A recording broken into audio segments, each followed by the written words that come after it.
안녕하세요. 안녕하세요. 네, 김상순입니다.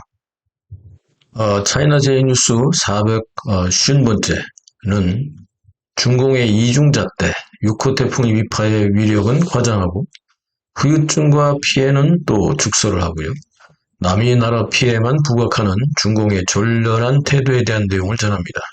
이 괘씸한 심보죠. 모든 것이 선전선동과 거짓으로 점철된 이런 작자들이 세계 패권을 노리고 있습니다. 우리는요, 정신 똑바로 차리고 경각심을 더욱 높여서 중국 공산당의 과욕에 대해서 대비하고 대응책을 준비해야 됩니다. 중공의 하이브리드 침투 전략, 이제 많이 들어보셨죠? 왜 김상순 TV가 중공의 모순, 중국 사회의 현황을 분석하고 방송하는지 이해되시죠? 자, 첫 번째, 6호 태풍 위파의 위력과 후유증입니다. 자, 필리핀 동쪽 서태평양에서 7월 18일 새벽 3시경 발생했던 올해 6호 태풍 위파는 처음에는 소형 태풍으로 시작을 했습니다. 그러나 점차 중형으로 커지면서 중국 광동성 해안으로 접근을 했고요. 7월 20일 오전 9시경 심천 앞바다에 나타나면서 중국 남부에 본격적인 위력을 발산하기 시작했는데요.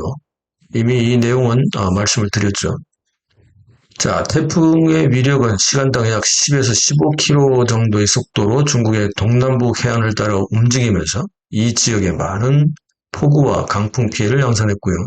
7월 21일경에는 광서 장족자치구를 지나서 22일경에 베트남을 거쳐서 라오스 방향으로 휘어지면서 라오스 내륙에서 소형으로 변했다가 소멸했습니다. 자, 중국의 남부 지역과 동남부 지역은 서남 계절풍의 영향도 있었고요. 여기에 6호 태풍 위파의 영향을 받으면서 계속해서 이 지역은 폭우와 강풍의 영향권에 있었습니다. 특히 이 광서 장족 자치구의 해안 지역, 또 해남도의 서부 해안가 지역은 태풍으로 구분되는 12급 강풍보다 더 강력한 14급 강풍이 계속해서 이 지역을 강타했고요. 폭우를 동반했습니다. 이 지역은 원래 장마철의 폭우에다가 6호 태풍 위파의 영향과 그 후유증으로 많은 피해가 양산이 됐습니다. 그러나 이렇게 엄청난 피해가 양산되었지만 역시 인명피해에 대한 얘기는 없습니다. 정말 기가 막힐 노릇이죠. 한편 이번 태풍이 주로 해안선을 따라 움직이다 보니까요. 특히 광서 장족자치구 북해 지역 해안에는 화면에서 보시는 것처럼 엄청난 양의 조개들이 해안가에 노출되는 진풍경이 연출되었고요.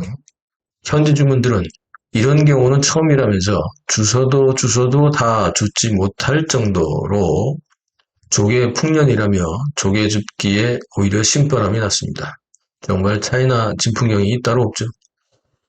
6호 태풍 위파는 특히 광동성 심천시와 홍콩 지역에도 큰 타격을 주었는데 이미 7월 23일 날 보도 드렸습니다만 심천시의 가로수가 무려 2,483그루가 부러지거나 넘어지는 피해를 당했고요. 또 아름드리 가로수들이죠, 이게. 이로 인해서 주차되어 있거나 태풍에도 운행을 하던 차량도 846대나 피해를 입는 사고가 발생했지만 어떻게 인명피해는 없다고 발표가 됩니다. 확인은 과연 했을까요? 심천시는 2018년 망쿠 태풍 이후 가장 강력한 강풍을 동반한 태풍의 습격을 받았다. 또 이렇게 발표를 해놓고 인명피해에 대해서는 없습니다. 태풍이 발생했던 필리핀은요. 당시 소형으로 막 시작된 소형 태풍이었고 그럼에도 불구하고 위파 태풍으로 5명이 사망하고 수십만 명의 이재민을 발생시켰다고 필리핀 당국이 발표를 했는데 중국의 광동성에 도착한 위파 태풍은 앞에서 말씀드렸던 대로 필리핀보다 더 큰 위력으로 커진 중형 태풍으로 성장해서 중국 남부를 강타했고 2018년 이후에 가장 큰 태풍이었다 이렇게 하면서도 전혀 인명피해가 없습니다. 아니 위력은 과장하고 또 피해는 축소하고 참 희한하죠. 게다가 죄 없는 가로수가 무려 2,483그루나 뽑히고 부러졌고 차량도 846대가 파손되었다고 발표를 했는데 정확하게 쉬었나 보죠. 아름드리 가로수가 차량을 덮쳐도 중국인들은 전혀 부상조차 입지 않는 그야말로 중공이 선전하는 세계에서 가장 안전한 나라의 인민노예들은 정말 생명줄도 중국 공산당에게 부여받고 있나 봅니다. 어이가 없죠. 오히려 해외 언론에서는 광동성 지역의 심천시, 주해시 등지에 67만 명 이상이 대피했다는 보도가 있고요. 그리고 각종 홍수와 산사태, 산홍수의 피해가 있다고 경보까지 발령됐다고 발표가 되었는데 말입니다. 중국 언론의 보도는 단지 기상 상황에 대한 보도에 안전하게 알아서 잘 피해야 한다, 이런 상투적인 내용이 도배를 이루고 있을 뿐입니다. 그리고 엉뚱하게도 중국은 한국에서 폭우가 발생해서 14명이 사망하고 12명이 실종되어 재해 지역으로 선포되었다, 이런 발표를 했습니다. 이건 위파 태풍하고 전혀 관계가 없죠. 자, 필리핀은 37만 명이 수해를 당했고 4만 3천여 명이 홍수, 산홍수, 산사태, 강풍 등으로 고립되어 긴급 피난했고 가옥 400여 채가 파손되었다고 중국 언론은 보도를 했습니다. 그런데 중공이 통치하는 중국의 피해 내용은 없습니다. 정말 신기할 수밖에 없습니다. 두 번째, 운남성 산사태 내용입니다.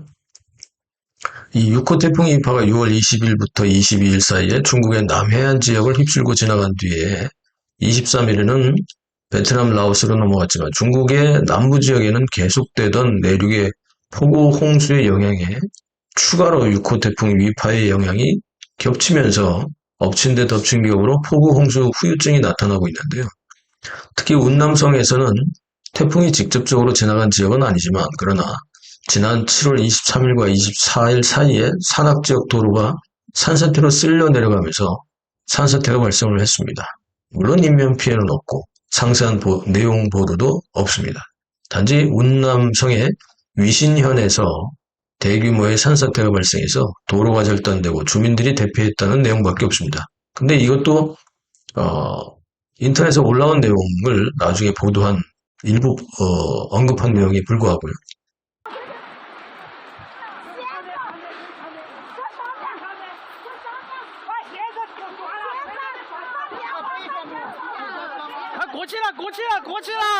자, 화면에서 보시는 것처럼 불과 약 3초의 사이로 큰 화를 면했습니다만 탱크롤리 차량이 만약 전복되었다면 폭발과 함께 화재도 발생하는 등 큰 사고로 이어질 뻔했습니다. 이렇게 중국 전역에서는 언제 어디서 어떤 일이 어떻게 벌어질지 모르는, 이걸 굳이 표현하자면 그야말로 야밤에 정글을 걸어가는 것과도 같다, 이렇게 생각이 듭니다.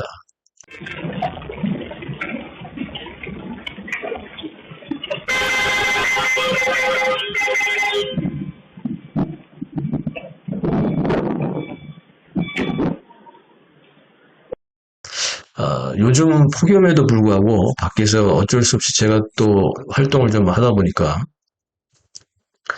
저처럼 심장질환 수술을 한 심장질환 환자에게는 사실 보니까 추위도 무섭지만요, 오히려 요즘 같은 폭염이 더 무섭다는 것을 제가 밖에 다니면서 실감합니다. 여러분들도 폭염에 정말 건강 주의하시고요. 차이나 제이뉴스 시청해 주셔서 감사합니다.